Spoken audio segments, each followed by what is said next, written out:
अस्सलाम वालेकुम नाजरीन, निज़ाम टीवी के स्टूडियो से मैं हूँ राबिया अफजल।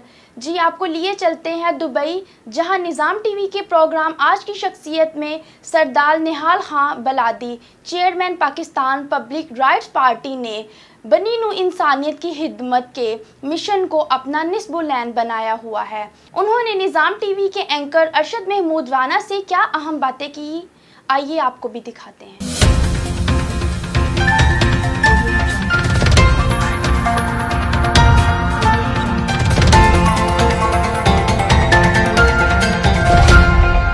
अस्सलाम वालेकुम नाज़रीन, मैं हूं अरशद महमूद राना और आप देख रहे हैं निज़ाम टीवी। हमारे आज के मेहमान एक मारूफ सियासी समाजी शख्सियत हैं। आप पाकिस्तान पब्लिक राइट्स पार्टी के चेयरमैन हैं। आइए मिलते हैं सरदार निहाल खान बलादी से।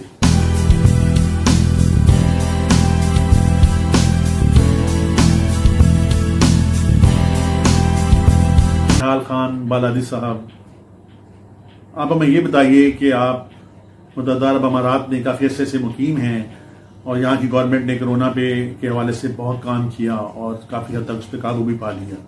तो इस सारी सूरत हाल को आप किस नज़र से देखते हैं? इंशाल्लाह भाई, यहाँ तो सिस्टम है एक पूरा, यहाँ पे उनको पता है कि ये इंसान है। यहाँ तो कुत्ते की भी अहमियत है, इंसान तो बहुत दूर की बात है। यहाँ एक बिल्ली का बच्चा देख लें, कुत्ते का बच्चा देख लें, उसकी भी अहमियत है। इन्होंने अपना, इनके पास सिस्टम है और ये अपने वतन मुल्क के साथ सच्चे हैं, अपनी रियासत के साथ सच्चाई से काम कर रहे हैं और ये बहुत अच्छा काम कर रहे हैं और इन्होंने अपना काम किया। हमारे मुल्क में तो सारे वो तो चाहते ही नहीं है कि कोई अच्छाई हो। अच्छाई होगी तो उनके खाते सारे बंद हो जाएंगे, उनके सारे खांचे ख़त्म हो जाएंगे। अगर उन्हें अच्छाई की तरफ चले गए तो लोगों में शऊर आ जाएगा, एजुकेशन आएगी, तालीम आएगी, तो इनको वोट कौन देगा? बहुत खूब सरदार निहाल खान बलादी साहब। कमिंग इलेक्शन आ रहे हैं, बल्दियाती इलेक्शन भी हैं, कौमी असम्बली के इलेक्शन भी हैं। हम ये पूछना चाह रहे थे कि क्या आपकी जमात अभी इस पोजीशन पे आ गई है कि बल्दियाती इलेक्शन में हिस्सा ले पाए और आने वाले कौमी इलेक्शन में भी आपका क्या प्रोग्राम होगा? कि पूरे पाकिस्तान में हर सरदार वडेरे के सामने हम अपना नुमाइंदा खड़ा करें, चाहे वो काउंसलर हो या चेयरमैन हो, वाइस चेयरमैन हो, खड़ा करेंगे। अल्लाह मालिक इस दफ़ा नहीं तो अगले दफ़ा आएंगे, लेकिन इतना तो होगा कि कम से कम इनके सामने कोई बंदा खड़ा तो होगा, कोई स्क्रीन पे तो आएगा कि नहीं यार अब वक्त आ गया, इनको दें।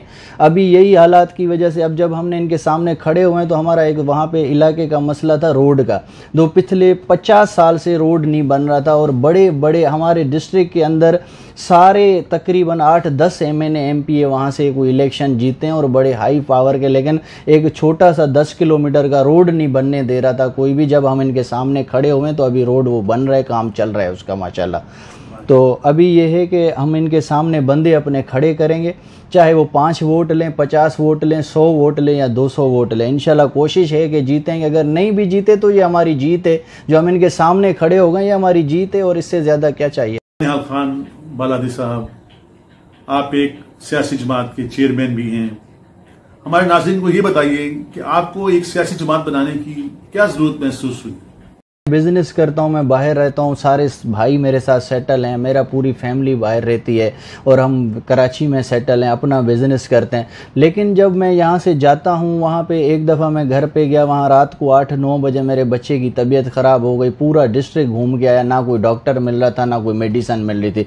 ये हालत थी कि वहाँ पर पेनाडोल की भी ज़रूरत नहीं पड़ती। उसके बाद मेरा वालिद बीमार हुआ, वालिद मेरा बीमार हो गया, वहाँ पर ना उसको एम्बुलेंस मिल रही थी, ना कोई ऐसा सहूलत मिल रही थी, ना कोई वहाँ हॉस्पिटल है, ना रोड थे, ना रास्ते थे, ना कोई ऐसा सिस्टम था वहाँ पे।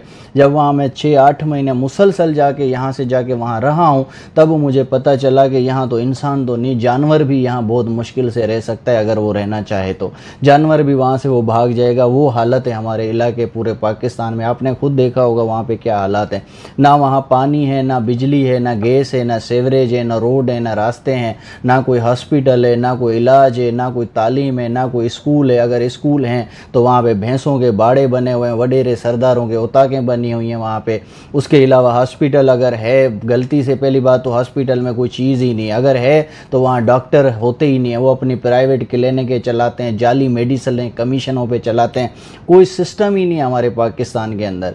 तो इन सारी चीज़ों को देखते हुए हमने बोला क्यों ना हम अपना एक प्लेटफार्म बनाएं, इतना तो करें कि जो हम जीना चाह रहे हैं, जीने के लिए जो हमारे बुनियादी सहूलतें हैं और वो तो हम कम से कम इनसे ले सकें। और हमारा जो अपना पार्टी का मंशूर है वो भी यही है कि हमें जीने दो और हमें हमारी आवाम को जीने दो, पानी दो, बिजली दो, गैस दो, सेवरेज दो, हमारे बच्चों को अच्छी तालीम दो, बच्चों को एजुकेशन दो और हमारे बच्चों को, बुज़ुर्गों को, माँओं बहनों को हॉस्पिटल और इलाज दो। हमें आए हमारी पार्टी में शामिल होकर अपने हुकूक लें और इन लोगों की नारेबाजी और इनकी चमचागिरी और इनके उताकों पे जाना छोड़ें। अपने बच्चों को स्कूल भेजें, तालीम दिलवाएं, यूनिवर्सिटियों में भेजें और आप इनकी उताकों पे भेजने की बजाय उनको स्कूल भेजेंगे तो इंशाल्लाह चलो हमने तो हमारे बाप दादाओं ने इनकी गुलामी में गुजार दी है। कोई नून लीग को, कोई PTI को, कोई पाकिस्तान पीपल्स पार्टी के पीछे लग लग के सारी ज़िंदगी हमारी ख़राब कर दी। हमारी तो ख़राब कर दी, लेकिन हम चाहते हैं कि आप आके शामिल और इनके सामने खड़े हो जाएं।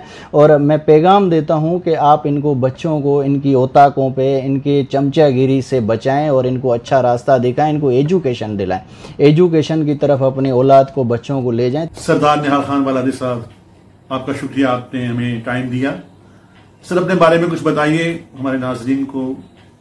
प्लीज ये भी फरमाइए कि आप मुतअद्दिद अरब अमारात में क्या बिजनेस कर रही हैं और पिछले कितने अरसे से आप यहाँ मुकीम हैं? मैं यहाँ पे काम कर रहा हूँ माशाल्लाह। मेरी 3 कंपनियाँ हैं UAE के अंदर। इंपोर्ट एक्सपोर्ट का काम है, जनरल ट्रेडिंग है, गारमेंट्स, मोबाइल एसेसरीज़, व्हीकल्स वगैरह हैं, गाड़ियाँ हैं पूरे पाकिस्तान में या और भी कंट्रीज़ में। हमारा import export, garments, mobile accessories, तमाम सामान पूरी दुनिया में जाता है और आता भी है। यहाँ पे शारजा में यार्ड भी है हमारा।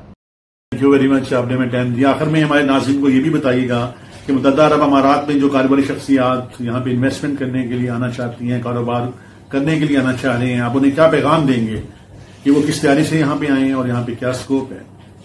दूंगा कि आए, ये पाकिस्तान ये भी हमारा दूसरा घर है और माशाल्लाह हमें बहुत यहाँ पे सहूलत है और कोशिश करेंगे कि यहाँ पे ज़्यादा से ज़्यादा आप इन्वेस्ट करें और अपना पैसा बचाएं, क्योंकि वहाँ पे ना तो आप बिज़नेस कर सकते हैं।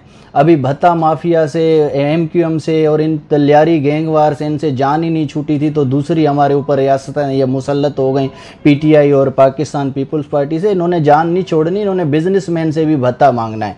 एक अपना मेमन है हमारा दोस्त है, बिज़नेस करता था कराची के अंदर, मैं उसका आपको थोड़ा सा बता देता हूँ कि उसको उज़ैर बलोच के दौर में एक पर्ची आई थी 10 लाख रुपए की। जब प्रेसिडेंट ऑफ पाकिस्तान जरदारी साहब थे तो उस टाइम उसको जब शिकायत गई जरदारी साहब के पास कि ये आपके पास पर्ची भेजी है इन्होंने, उज़ैर ने 10 लाख रुपए बतेगी, तो वो कहता है कि ये इतना बड़ा बिजनेसमैन है जो मेरे पास पहुंच सकता है, तो इसको 10 लाख की क्यों भेजी है, इसको 10 करोड़ रुपए देने चाहिए। तो ये तो हालात हैं हमारे वहाँ, तो ये भत्ता लेते हैं भाई। यहाँ आप देखा लॉकडाउन के चक्कर में सारे जितने भी बिजनेस इन्होंने बंद कर दिए और इन्होंने बाकायदा लोगों से पैसे लिए बिजनेस खोलने के, फैक्ट्रियों के हिसाब से फैक्ट्री का पैसा लिया, शॉप के हिसाब से पूरे डीलरों से डील किए और हर चीज़ पे इन्होंने एक पैसा लेके उसके बाद इन्होंने खोलने की इजाज़त दी है। और ये भत्ता माफिया, ये हुकूमत नहीं है, ये तो लैंड ग्रेपर और भतिया माफिया है, ये हमारे हक में नहीं है। और आवाम को भी ये सोचना चाहिए, बिजनेसमैनों को भी सोचना चाहिए कि इनसे हमें जान छुड़ानी है और आप आएँ पाकिस्तान पब्लिक राइट्स पार्टी में शमूलियत करें। सऊदी अरब और रियाज भत्तानाज केरला मार्केट सफ़ा मक्का अस्पताल के करीब हशाम ओकला फार्मेसी आपकी खिदमत में पेश हर किस्म की म्यारी मेडिसिन पर 10% डिस्काउंट हासिल कीजिए। राब्ते के लिए 27665556 बेहतरीन मेडिसिन का मरकज।